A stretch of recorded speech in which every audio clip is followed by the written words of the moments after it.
Obrigado aí pela presença de todos, muito prazer. Quem não me conhece, eu sou o Rodrigo, que cuida da carteira Small Caps, junto com o Thiago. E aqui eu montei uma apresentação para botar todo mundo assim no mesmo pé, para entender um pouco melhor sobre as Small Caps, sobre estratégias, os riscos e as características, para que vocês assim compreendam melhor, né, o nosso produto e o que a gente tem a oferecer. Então, começando aqui com uma frase do Benjamin Franklin, né? Investimento e conhecimento pagam o melhor interesse, né? O melhor juros, né? No caso. Então, parabéns a todos. Então, aqui é um pouco o guia da apresentação. A gente vai falar o que são small caps, as estratégias, os riscos, por que investir e como investir. E também um pouco umas perguntas e respostas, se vocês tiverem. Então, vamos dar sequência aqui. Então, o que são small caps, né? A primeira definição, assim, a definição mais comum que a gente vê na mídia, tal, até os investidores institucionais usam, small caps são empresas com baixo valor de mercado, né? Baixo valor de capitalização, que a gente considera, né, o equity, né, o valor somente da participação dos acionistas. A capitalização, para quem não sabe, revisando, você pega o número de ações, aqui um exemplo da Ambev, a gente pega só as ações ON, que é a quantidade de ações ON, multiplica pela cotação, tem o valor de mercado, inclui todas as ações, tanto em circulação como o imposto dos controladores, e exclui somente aquelas em tesouraria, né? Então, aí, tem várias classificações que o mercado costuma utilizar, que costuma dividir em faixas, como large caps, mid caps, small caps, conforme o valor de mercado dessas empresas. Então, aqui a gente tem, por exemplo, uma definição: acima de 10 bilhões seria uma large cap, acima entre 2 e 10 bilhões mid caps e abaixo de 2 bilhões de dólares small caps, né? Então, a large caps são aquelas empresas muito grandes em geral, né? Então, inclui aqui Disney, McDonald's, Coca, Facebook, que a gente chama de blue chips, né? Que são empresas grandes, mas que são de qualidade, assim, que o mercado reconhece bastante. E também, às vezes, o mercado ele divide isso mais no mercado americano, eles dividem ainda em microcaps e nanocaps, mas isso aqui eu não vou fazer essa divisão, e a gente também não usa isso para carteira. Então, aqui tem uma definição da Ambima, tá, para os fundos de small caps. São aqui os fundos que investem no mínimo 85% em carteiras aí que não está no IBRX, né? As participações, você ordena elas, então as que não estão nos 25 ele inclui. Tá? Essa é uma classificação da Ambima. Aqui tem uma classificação do índice Small Caps, que são ativos fora aí da lista de 85% do valor de mercado, também tu ordena aí e tira aí os outros 15%, né? E aqui tem, no caso, umas outras restrições, né? Não pode ser penny stock, que são ações abaixo de R$1. E também aqui exclui ações em empresas de recuperação judicial, né? E tem alguns outros critérios que eu também não vou entrar aqui. Aqui só um estudo que eu fiz, né, mostrando como que estaria a composição do índice Small Caps aqui em setembro. Mais ou menos entre 1 e 5 bilhões aí estariam mais ou menos 58% das ações seriam classificadas como small caps nessa faixa aí, e abaixo de bilhão tem, portanto, somente 10%. Então, ela é uma classificação um pouco mais flexível, né? Aqui, então, várias das ações que estão na nossa carteira não estão, inclusive, inclusas no índice small caps. Tá, tem alguns problemas dessa classificação, né? Que muitas vezes a empresa ela é de um porte grande, mas ela está com um valor de mercado relativamente baixo, com as ações deprimidas. E é o que os americanos chamam de fallen angels, né? Que são ações que antigamente eram de grande valor de mercado, famosas, e que hoje meio que estão no ostracismo, e as ações não refletem, que seria assim, uma perspectiva boa de crescimento da empresa. Então, você inclui o que eles chamam de cemitério, né? Que às vezes dizem que as empresas vão para os índices small caps para morrer, né? É um lugar onde elas morrem. E a outra desvantagem é que muitas empresas que têm um tamanho pequeno, muitas vezes elas acabam migrando para outros segmentos, conforme essa classificação, mas por causa dos múltiplos, que eles acabam se expandindo e não tanto pelos resultados, né? Só pela perspectiva acaba fazendo a empresa valer mais, e aí ela sai de vários índices de small caps, né, e de alguns fundos também. Então, meio que tira os vencedores, né, das small caps que estão mais crescendo, aí ela sai do índice. Então, aqui uma outra definição, tá, que eu pensei, né, que talvez seja mais útil, que as small caps são empresas com um potencial de valorização acima da média, né? Também um risco, assim, em alguns casos, mas essa aqui é uma definição mais útil em termos do investidor, né? Que está olhando mais para o retorno. Tá? Então, como eu falei antes, geralmente as empresas com grande potencial de crescimento elas também têm um baixo valor de mercado, nem sempre é o caso, por causa, como eu disse, que às vezes elas acabam valorizando muito rápido e os múltiplos acabam expandindo.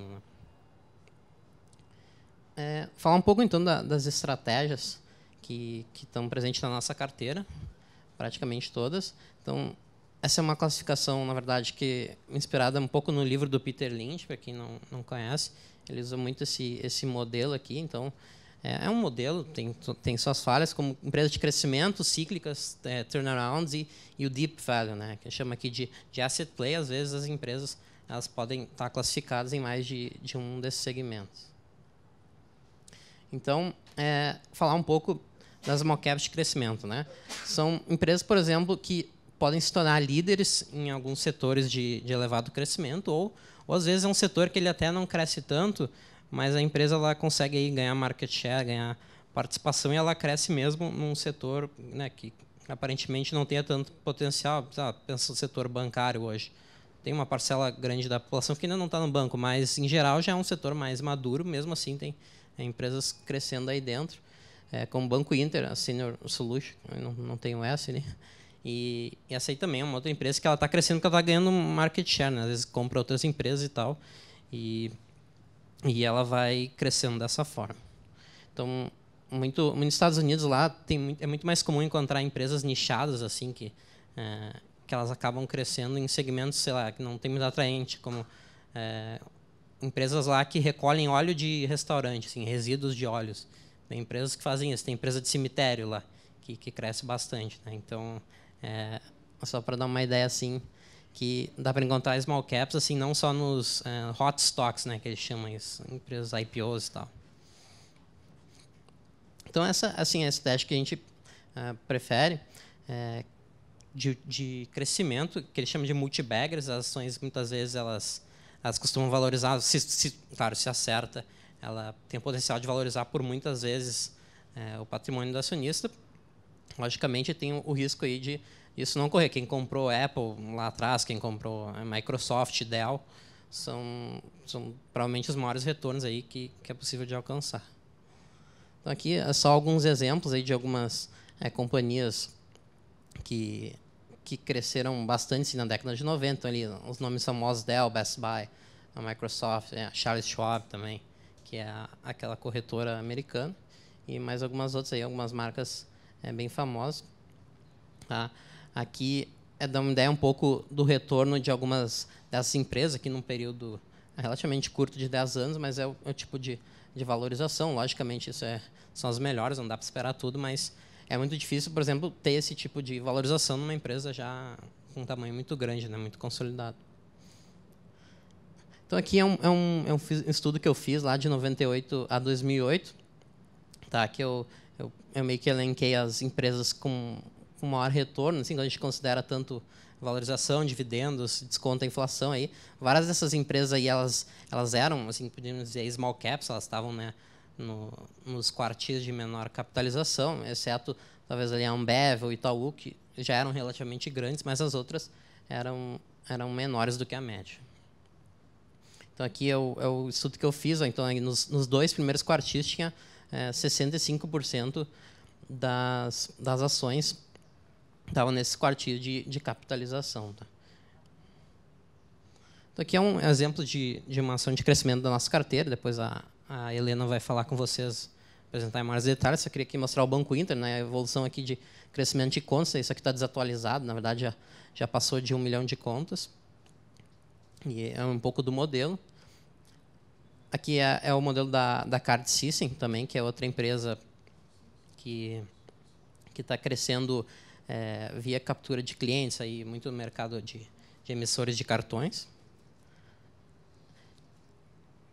aqui é...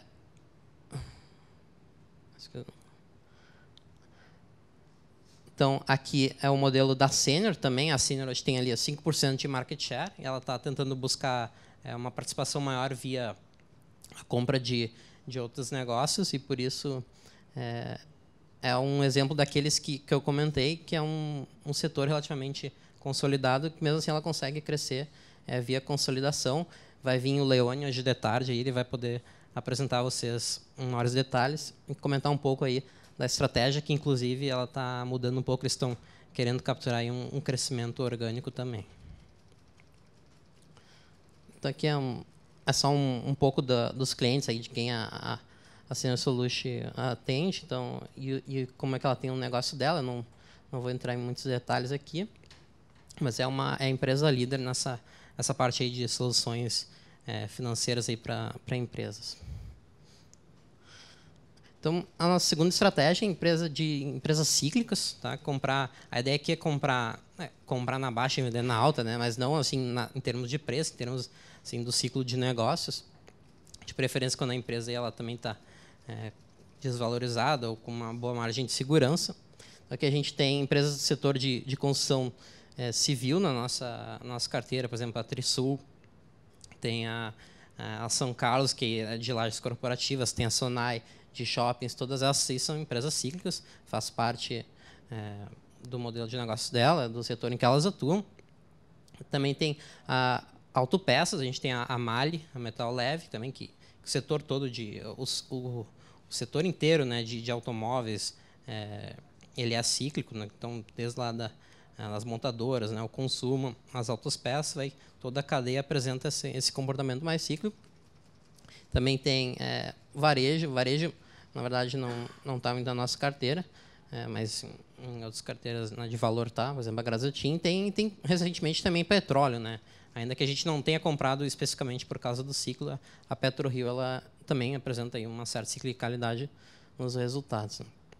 Por fim, tem a estratégia Deep Value, que é comprar ações cujo valor dela esteja abaixo do valor de liquidação. Tem poucos casos desses na bolsa. Talvez o mais famoso aí seja a Metisa, que está na nossa carteira, que ela também tem certos resultados cíclicos e ela negocia aí abaixo do valor de liquidação. Até não sei se ainda negocia abaixo do valor patrimonial, com certeza, um desconto aí de 40%. Então a ideia é comprar com esse desconto e esperar que o mercado reprecifique isso aí. Por fim, a turnaround, essa aqui é a estratégia mais arriscada. A gente não tem nenhuma assim empresa de turnaround hoje na carteira. O que acontece é que a gente prefere também, às vezes, esperar um turnaround já estar mais bem cedido, ainda que pague um pouco mais, para ter uma maior segurança na recomendação. Mas tem gente que compra ainda quando não tem nenhuma perspectiva de que as coisas vão melhorar. Sabe? Aqui eu cito, por exemplo, a Eternit ou a Paranapanema. Muitas vezes é melhor, às vezes empresas como a Chroma Chrysler, que foi uma que ela acabou sendo salva, né, pelo governo. Ela era too big to fail. E também a Penn Central foi outra empresa com um turnaround bem sucedido, mas que a gente não tem na carteira. Então, vou citar algumas razões para investir em small caps. Tá? Então, a principal razão, eu diria que, historicamente, foram as ações que maior performaram em relação às ações de maior capitalização, de maior tamanho. Vou mostrar alguns dados para vocês. Tá? Tem alguns motivos. Um deles também é que é um mercado menos eficiente. Vocês têm muito mais opções de ações, vários nichos diferentes. Dá para diversificar o portfólio de forma diferente. Às vezes tem uma correlação um pouco diferente com as outras ações do mercado. E aqui, isso aqui é uma vantagem um pouco mais restrita ao Brasil. Algumas ações é um tratamento fiscal vantajoso que, dependendo das ações, eu vou mostrar no final, você consegue vender as ações sem pagar imposto de renda. Então, por isso que eu vou mostrar adiante. Aqui é uns dados históricos do retorno de small caps frente às outras classes. Aqui à esquerda a gente vê a comparação de $1 investido em ações maior porte versus small caps. Tem outras comparações também, mas tem Mas é uma conclusão bastante interessante. E o interessante desse estudo é que esses índices eles têm aqueles problemas que eu comentei, que eles incluem aquelas empresas que morreram e tiram as empresas que passaram a ser classificadas como middle caps ou large caps. Então, quer dizer, se você faz uma seleção ainda melhor, você consegue ter um resultado ainda melhor e ainda escolhendo não somente pelo valor de mercado, mas olhando também fundamento. Então, é um resultado bastante surpreendente. Assim. Aqui é uma comparação do índice Small Caps com o Ibovespa. A gente vê aqui que ele supera o Ibovespa com alguma folga. Então, assim, alguns motivos, que explicam esse desempenho superior. Primeiro, que é mais fácil para empresas menores manterem altas taxas de crescimento, que é o caso do Banco Inter, que eu botei aqui 170 vezes menor do que o Itaú. É muito mais fácil ele dobrar de tamanho do que o Itaú. A própria Berkshire, quando ela era no início, era uma empresa menor, ela crescia a taxas muito mais aceleradas do que hoje. Então, esse é um dos motivos e que é um pouco evidente. Tá? Outra coisa é que as small caps também elas têm uma liquidez muito menor. Então, muitos fundos de ações, investidores institucionais, seguradoras, tesouraria e tal, eles não podem comprar small caps porque se eles compram, aí, se um dia dá um resgate, eles têm que vender tudo correndo.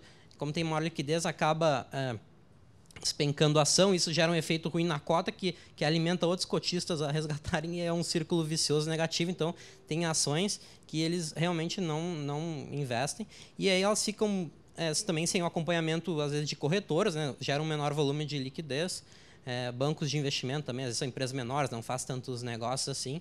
Então, é um mercado menos eficiente e aí o investidor, pessoa física, ele consegue ter uma certa vantagem. E até no passado isso aí era até maior, as ações assim, várias delas não subirem até passar o resultado e tal. É interessante isso.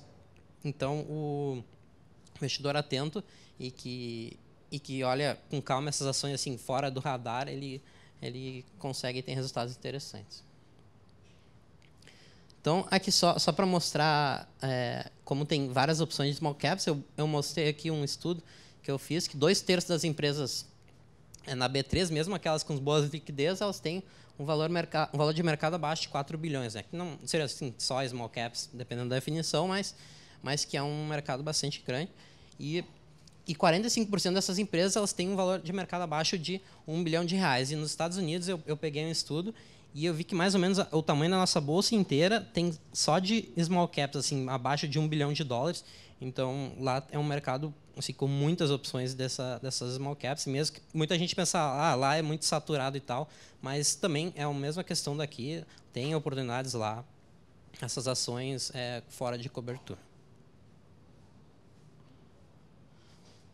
Então, eu comentei um pouco da questão dos nichos, você consegue se expor a alguns setores, alguns segmentos de alguns setores, que muitas vezes não é possível através de small caps, que muitas vezes têm operações muito complexas e às vezes é mais difícil de entender também. Às vezes é uma das vantagens que muita gente cita a respeito das small caps. É mais fácil de entender, mas tem uma questão que pode ser uma vantagem ou desvantagem, que elas não costumam pagar muito dividendo, principalmente aquelas empresas que estão crescendo, reinvestindo grande parte dos lucros. Então, isso aí é algo que o investidor deve levar em conta.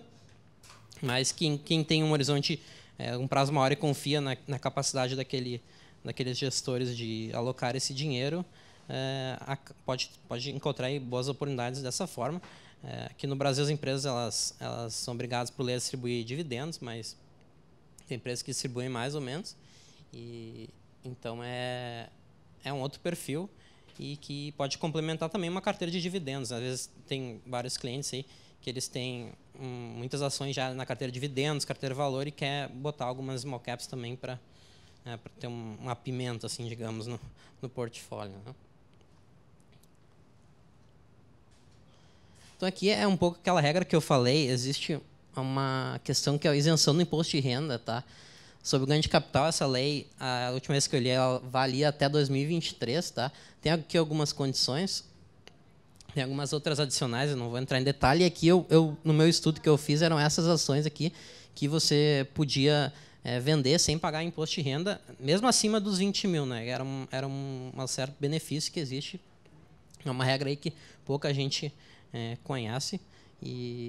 Mas, enfim, é uma vantagem adicional. Na verdade, nos Estados Unidos, eu creio que não tem isso aí.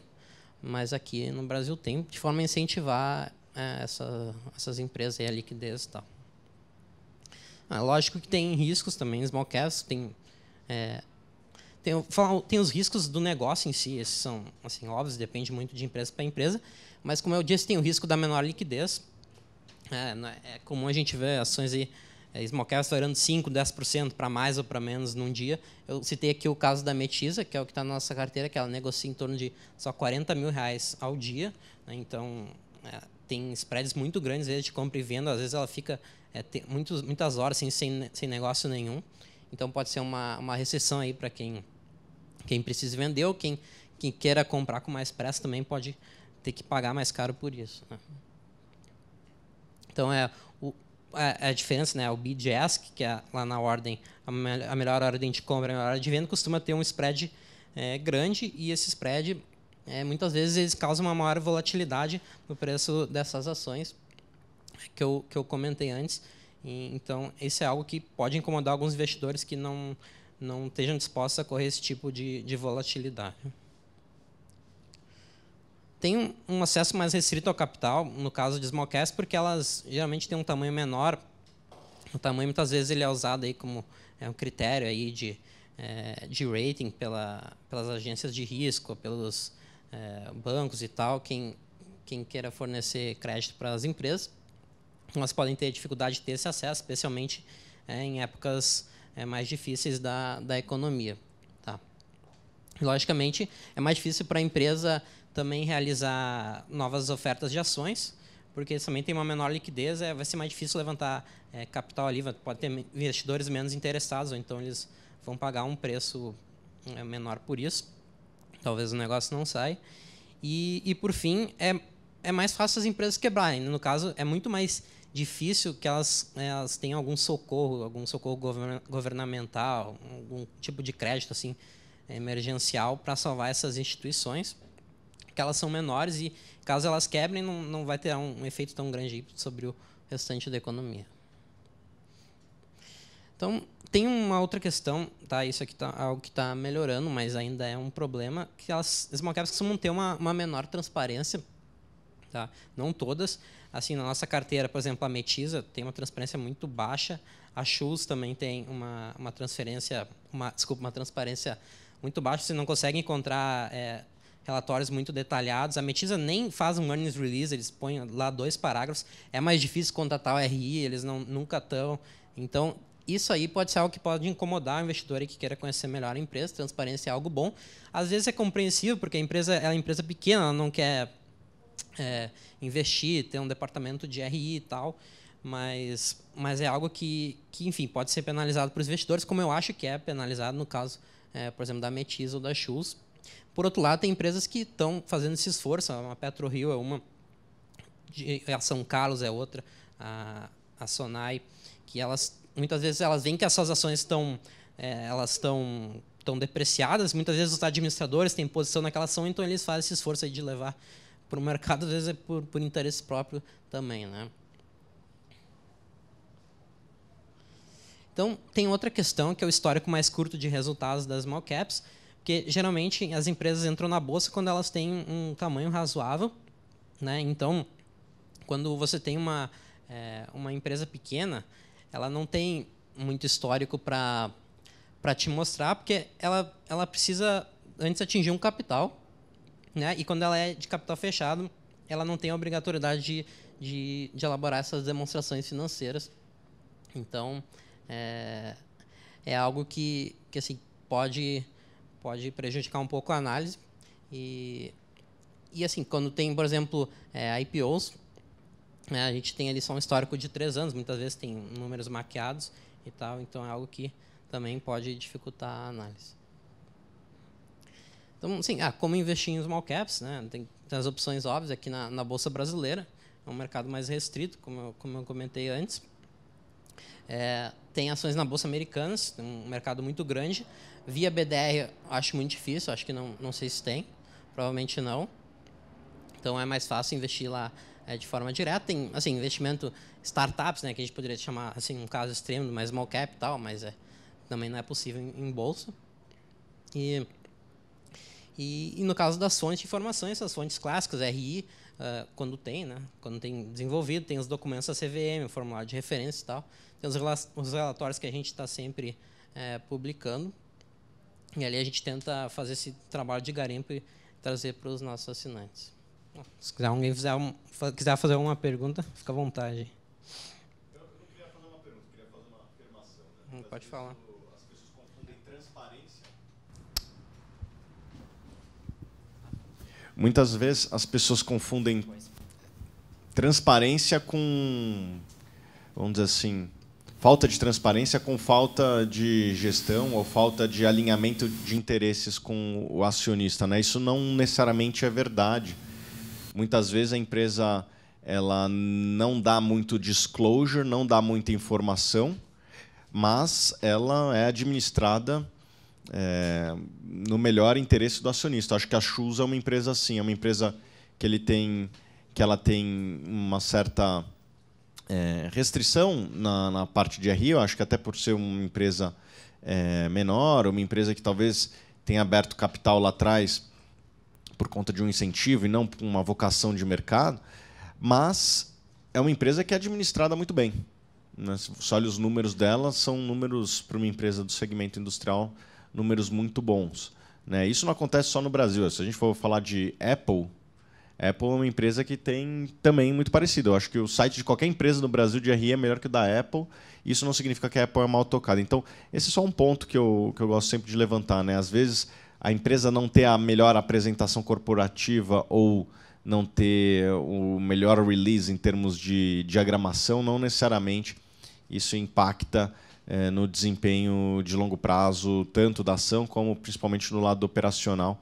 E esse aqui foi só 2 exemplos. Eu esperei a apresentação terminar só para fazer esse aditivo. Né?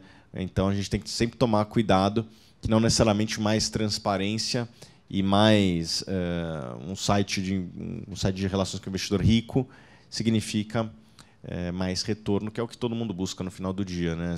Eu me lembro sempre das apresentações do Ike, eram muito bonitas.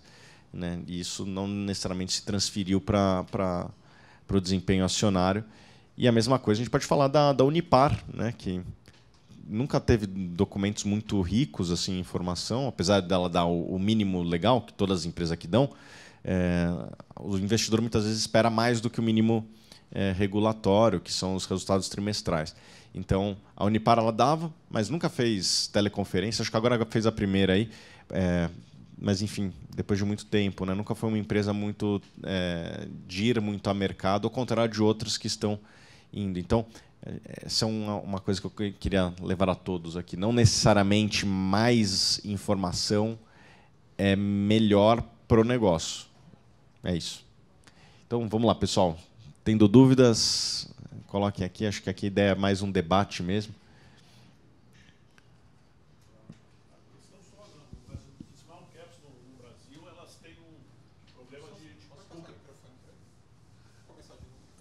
As small caps no Brasil elas têm um problema de pouca quantidade, né? Você garimpa, não são mais do que 100, talvez. Então, é só colocar esse problema, porque, no fim, todas elas se tornam conhecidas. Né? E talvez não se consiga ter a vantagem do fator desconhecimento. Muito embora não sejam estudadas, são conhecidas. É só fazer essa observação.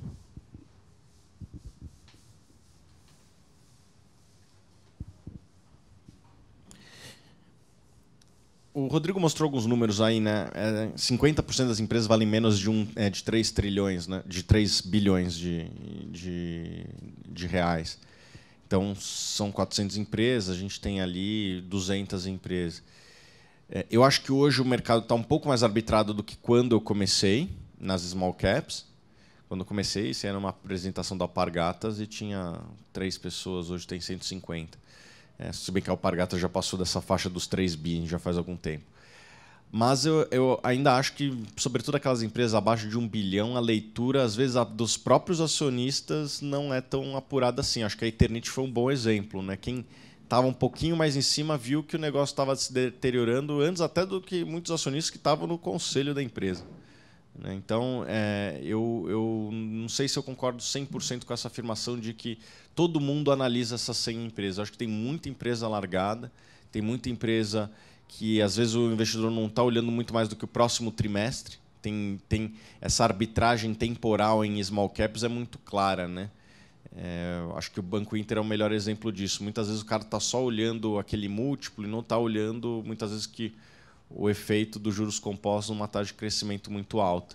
Eu acho que isso acontece muito em small caps. As pessoas, as poucas que fazem análise, olham só o próximo trimestre e não estão olhando 2, 3 trimestres a seguir. E muitas vezes nas small caps acontece o seguinte: como são empresas de menor capitalização, muitas vezes, quando tomam uma decisão que prejudica o curto prazo em detrimento do longo prazo, bate no resultado, bate no lucro de maneira muito intensa.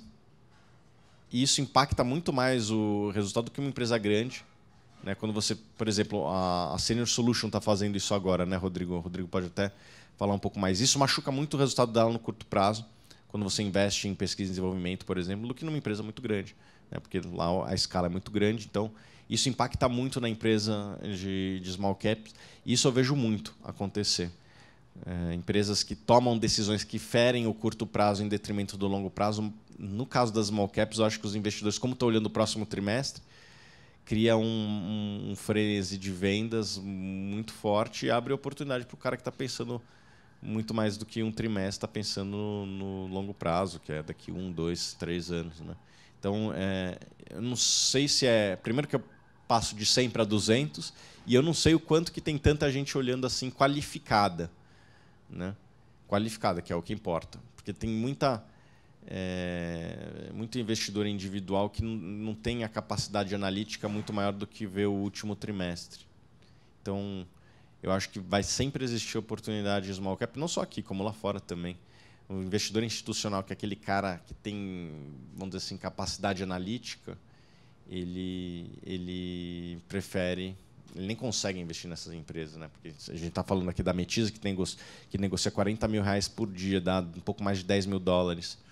Investidor institucional nenhum vai querer investir isso daí. Né? Investidor institucional gringo, o cara bota 100 milhões no Brasil. Né? Ticket mínimo, muitas vezes. Então, esses caras não estão muito olhando para cá, eles vão investir no Banco do Brasil, na Ambev. Eu acho que vai sempre existir oportunidade para quem pensa a longo prazo nas small caps. Esse é o resumo do que eu acredito. Quer falar um pouco, Rodrigo?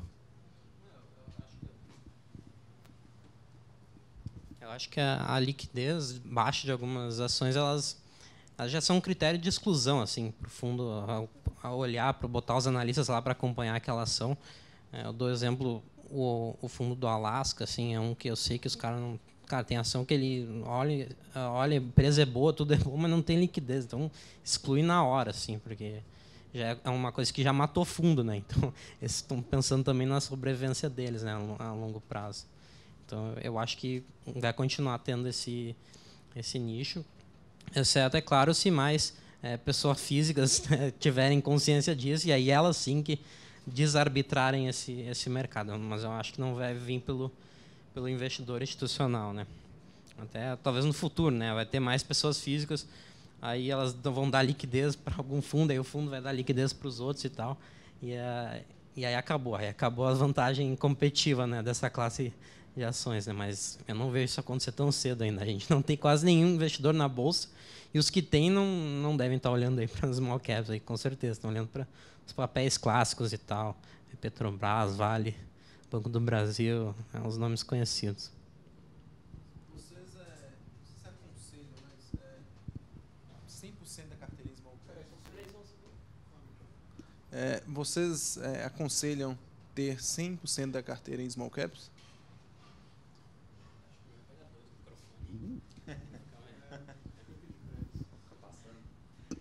Isso aí é uma decisão muito individual do investidor. Em geral, não, né? Não, é uma classe de ativo que tem que...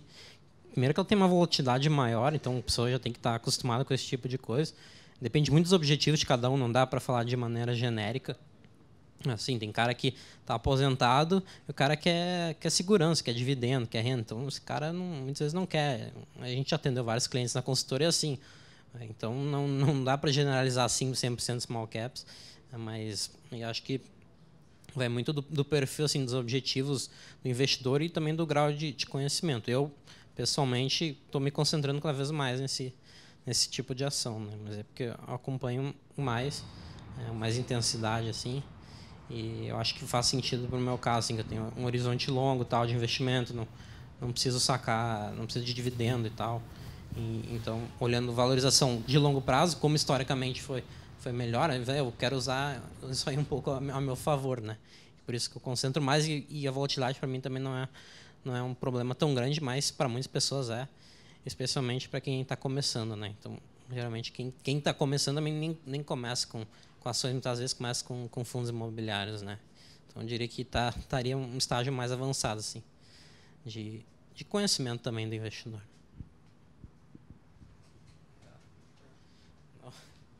Uma técnica.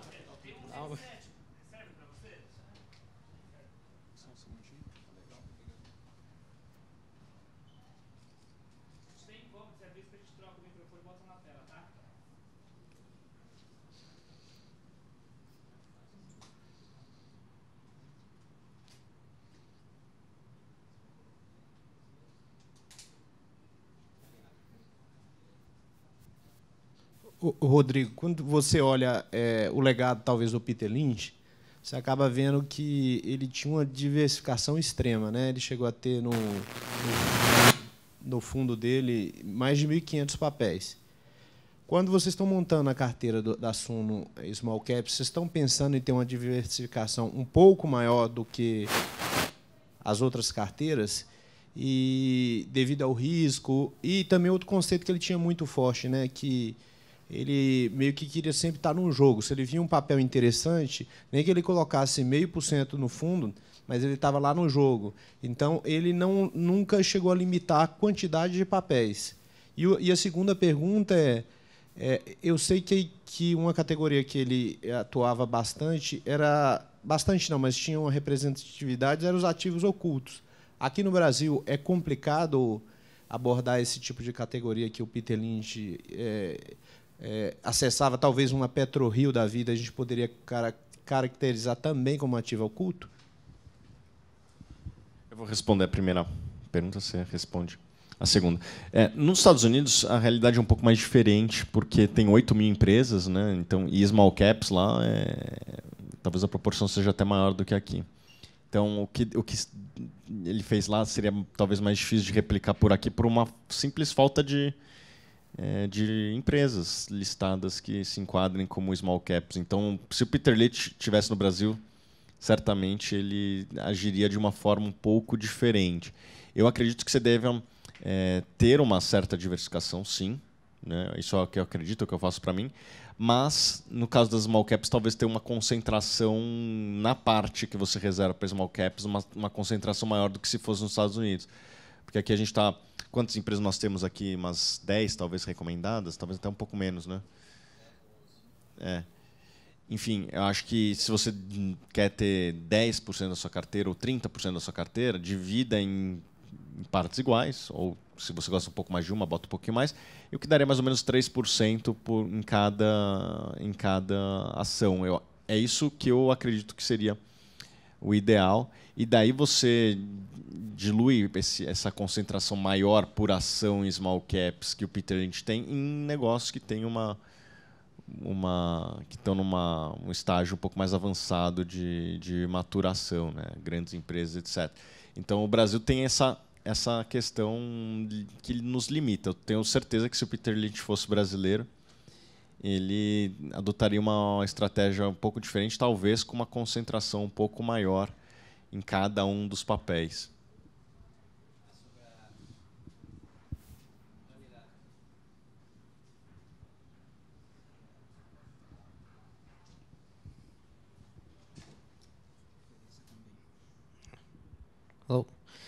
Sobre a parte das ativos ocultos, né, que a gente chama. A gente está sempre olhando, né? Eu comentei o caso da Metisa, mas geralmente a gente escolhe também que empresas boas, né? Não somente o fato dela valer menos que os seus ativos, ou o valor de liquidação, vai ser um critério para a gente recomendar. Eu vou te dar um exemplo. O Buffett, uma vez ele comprou uma joalheria que valia menos que o ouro lá que eles tinham. Ele não ganhou dinheiro, porque a ação não era boa, a empresa não era boa, dava prejuízo, o mercado nunca reconheceu, ele vendeu no fim com prejuízo, lá empatando o investimento. Então, não é um critério para a gente investir por causa disso. Né? Olhar o negócio também é muito importante, ou até mais importante, mas é sim um indicador de que aquela ação está barata. Né?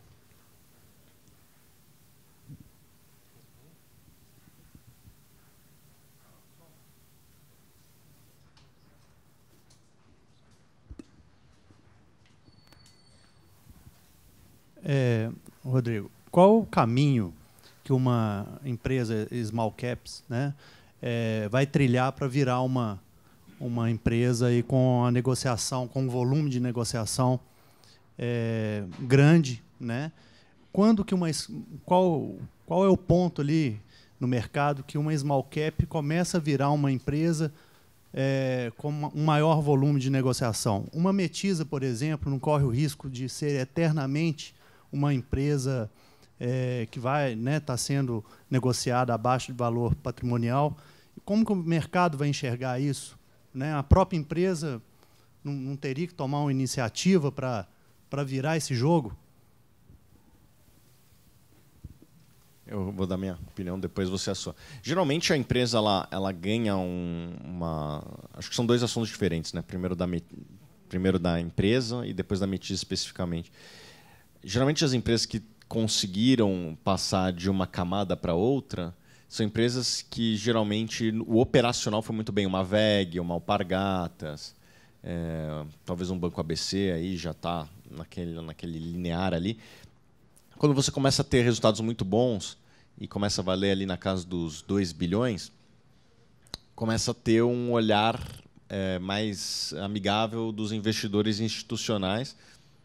E daí, se você continua entregando, como foi o caso da EZTEC e tal, você começa a ter cobertura de banco e tal. E daí, quando o investidor internacional entra, então, talvez seja até a hora de sair, né? Da liquidez para esses caras. Então, a empresa tem que focar muito no operacional dela. O que ela pode fazer para melhorar a gestão dela, ter margens melhores que a concorrência, fazer uma alocação de capital dos lucros de maneira inteligente. Esse é o ponto-chave que nós vemos em grande parte das empresas que nós recomendamos. A Metisa, especificamente, ela talvez vai ter esse desafio, mas ela está muito barata. E ela já negociou com prêmio, às vezes até significativo, no passado recente. Tem um livro chamado Deep Value, que eu recomendo para aqueles que gostam de entender um pouco mais da estratégia do Deep Value, que é comprar empresas com grande desconto. E o autor do livro fez um estudo que nem todo Deep Value se transforma em bom retorno. Acontece muitas vezes esse negócio que você falou, que a empresa ser eternamente barata. Geralmente, as empresas que valorizam são aquelas que já foram valorizadas um tempo e, por uma questão conjuntural, ficaram baratas. Essas tendem a voltar muito mais do que, sei lá, uma Coteminas da vida, que é uma empresa que vale menos do que as máquinas desde que eu nasci, né? A Metisa, ela, na nossa visão, ela ficou barata por duas conjunturas aí que vieram de mãos dadas. Primeiro, que era um fundo importante que era acionista dela, né? Teve que zerar, ele mudou a estratégia dele de small caps para mid caps, ele zerou e impactou muito não só ela como a Schultz. A Schultz voltou mais rápido, inclusive. Como também o que aconteceu no Brasil, né? Enfim, então a gente acredita que tem tudo para voltar conforme a rentabilidade voltar. Ela tem um caráter um pouco cíclico, obviamente que com a economia retraída como ficou, ela também sofreu um pouco no operacional. Agora, voltando, a gente já começa a ver sinais positivos. Os últimos resultados, aí, principalmente do último trimestre, já foi um avanço em relação ao que ocorreu nos últimos tempos. Eu não acho que a Metisa vai ser a próxima Alpargatas ou a próxima EZTEC. Só que ela está tão barata que, se ela voltar a ser o que era 3 anos atrás, ela tem tudo para valer o que valia 2, 3 anos atrás, que era bem mais do que vale hoje, ainda mais se ajustar por inflação ou o crescimento do patrimônio líquido, que ainda veio de maneira tímida, mas teve um pouquinho aí nos últimos tempos. Então, eu acho que é uma empresa que se caracteriza muito pelo esse deep value, que fez alguns investidores famosos, como o Schloss. Né? O Schloss ele investia de maneira pulverizada em empresas como a Metisa, só que ele comprava 100 Metisas aí e, na média, davam certo. E a Metisa tem dado certo aí para quem comprou num patamar baixo. Quem comprou num patamar alto, eu acho que vai demorar para ter seu dinheiro de volta. Não é a melhor empresa do planeta, mas é uma empresa muito barata, que não vale as máquinas ali. Se você pegar o estoque mais as máquinas mais o terreno, e o dinheiro que ela tem caixa líquido, né? Ela está valendo menos do que isso.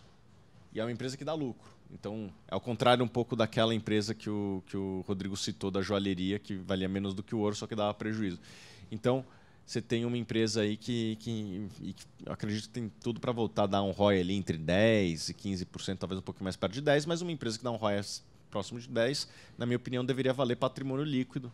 E ela está sendo negociada a 0,60% do patrimônio líquido. Então, para fechar esse gap, tem que subir aí um bom percentual. Numa bolsa a 80 e poucos mil pontos, eu acho que é um bom case. Óbvio que é um case diferente de empresas, sei lá, como um Itaú, como um Google, que a gente estava falando agora há pouco. Essa é uma empresa de uma qualidade um pouco menor, mas você está pagando um preço bem menor. Né? Enquanto você paga no Google 4 vezes o book, ou no Itaúsa 2 vezes o book, aqui você está pagando 0,6. Então, como tudo na vida, mais qualidade, maior o preço. E aqui o preço está muito barato para uma qualidade ok, só que sim, um preço que é sub-ok. Né? Essa é a minha visão de Metisa. Eu acho que a empresa ela pode ter um papel importante, por exemplo, contratando um formador de mercado. A gente viu isso com o Banco Inter. No início de maio, eles contrataram o BTG e depois daquilo deu liquidez para fundo sair e tal. E foi a partir dali que as ações elas valorizaram expressivamente. Mesma coisa a PetroRio. A PetroRio estão com um formador agora, é o Brasil Plural, eles estão pensando em trocar. E isso aí ajuda a dar liquidez, que aí atrai investidor institucional e aí seria um combustível. Né? Tem vários livros que falam sobre esse momento assim que o capital institucional entra, que aí é a hora de sair, né? Que aí a coisa tem até um livro interessante, acho que não está aqui, eu podia mostrar. Então esse é um aspecto, e o outro também a cobertura de sell side, com mais institucional entrando, mais liquidez, o sell side também começa a acompanhar. Por exemplo, espera que o Itaú e o Bradesco vão começar a acompanhar a PetroRio em janeiro, em fevereiro já ano que vem. Então isso aí também deve ajudar na liquidez da ação. Acho que a empresa pode ter assim uma certa influência assim, trazendo ao mercado e tal. Acho que isso é algo que parte, mas é lógico que, por exemplo, no caso da Metisa, eles claramente não têm interesse em fazer isso. Mas não foi por isso que a empresa, se tu pegar o histórico da Metisa, a empresa valorizou bastante ao longo do tempo. E a gente acha que vai continuar. Não só esse gap vai fechar, mas o patrimônio também está crescendo, né? Que ela vem lucrando bastante e ela não paga muito dividendo, então o patrimônio vai aumentando. Isso aí contribui, mas não na velocidade, por exemplo, do Banco Inter. Né? Isso aí não vai acontecer, né? com uma empresa assim. Então, esse é o meu ponto.